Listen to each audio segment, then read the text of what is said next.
Hello and welcome back to my YouTube channel. My name is Laurent Boukobza and today I will present and perform for you the last movement of that super famous funeral sonata fantasy from Beethoven, Opus 27 number 2. If you want to know why I renamed that sonata, go back to the first movement and it will explain to you why I truly believe that this sonata should not be called the Moonlight Sonata anymore, but it should be called the Funeral Sonata Fantasy.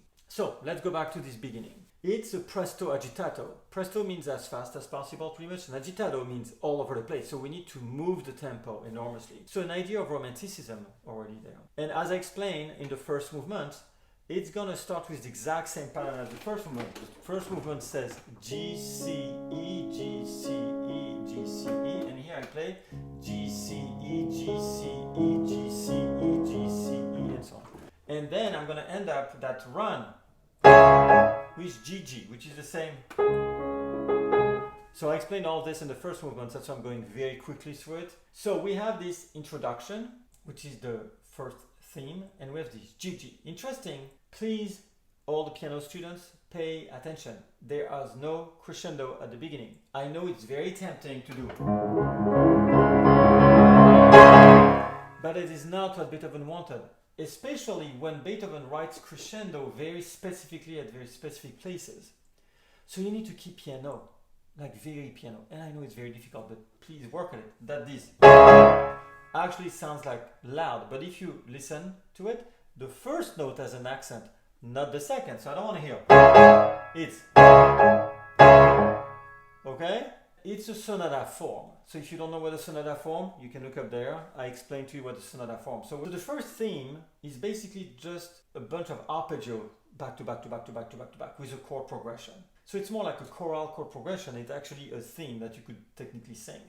And it ends on that climax. And so on. And then very loud on a fermata, so you can last as long as you want. And then it's gonna go to finally the second theme.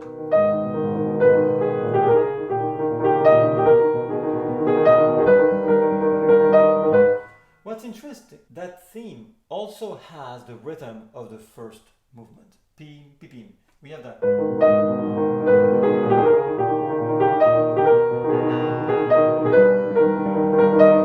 And not one time, but 4 times. So really, Beethoven insisted on this. In that development,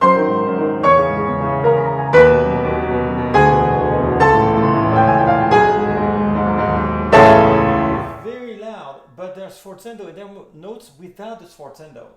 Try to show that difference too. I just want to show all the things that I hear very often which are completely wrong, like when you have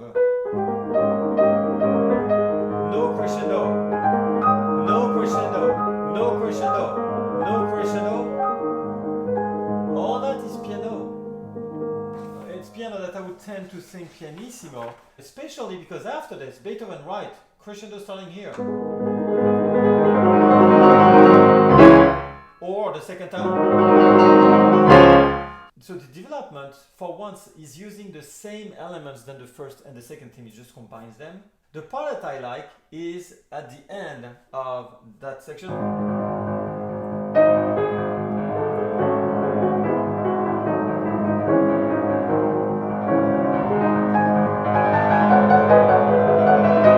It's very unusual in piano that we have this bass, so it reminds me of this.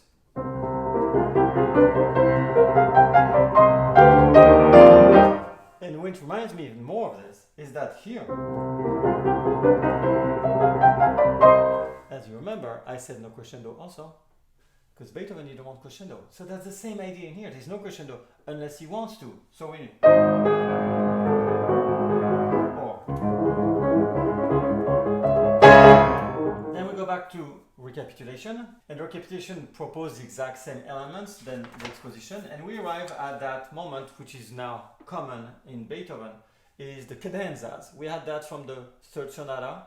I explained that. I explained also the second movements of the first sonata. Time will somewhat stop, and he will do whatever he wants, rhythmically speaking. It's measured, but it's obvious we don't need to be strictly on tempo. It's towards the ending. That's in measure 162 for people who follow with the score.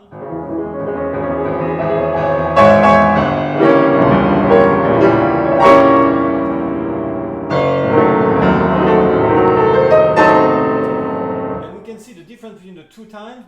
The first time it's, but the second time it's 16th note. So we want something different. And here obviously we can do whatever we want time-wise. We can stretch, we can play faster, slower, it's up to the interpretation. And then we go to coda, typical of Beethoven that we know very, very well now. And that coda starts here. And it's interesting because from the F sharp minor, we go to the Neapolitan key. Then a diminished. And then to the 6-4 chord. That goes to 5 and to 1.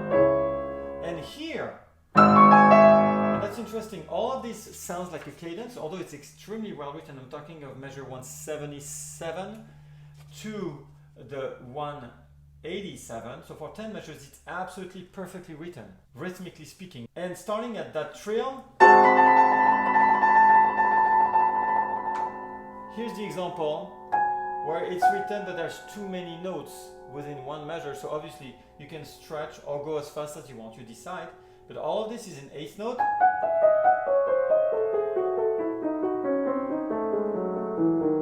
But not quarters, so it has to go slower, decrescendo, to arrive to an adagio. So I think at that moment the adagio reminds you of, yes, the first movement again. You see the correlation between the first and the third, which reminds me again, we're in a funeral march idea. Hence the title I give again is the Funeral Sonata Fantasia. And now the coda of the coda. And then we finish with tutti chord. So that movement really ends in an absolute firework. But a firework of depression, nothing any happy by any means. So now let's listen to the last movement of the Funeral Sonata Fantasia by Beethoven.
this movement of these funeral sonata fantasia from Beethoven, please do not hesitate to let me know what you thought about what I said during the explanation and of course my performance. Always happy to hear from you. And of course you have the right to disagree. No problem there. Please tell me why you're disagreeing. I'm very interested to hear back from you. You can know more about me following me on all social media: Facebook, Instagram, LinkedIn, Twitter, TikTok, or of course on my website www.laurentboukobza.net. And I'll have the pleasure to see you next week to present and play for you the pastoral. Thank you very much. Bye bye now.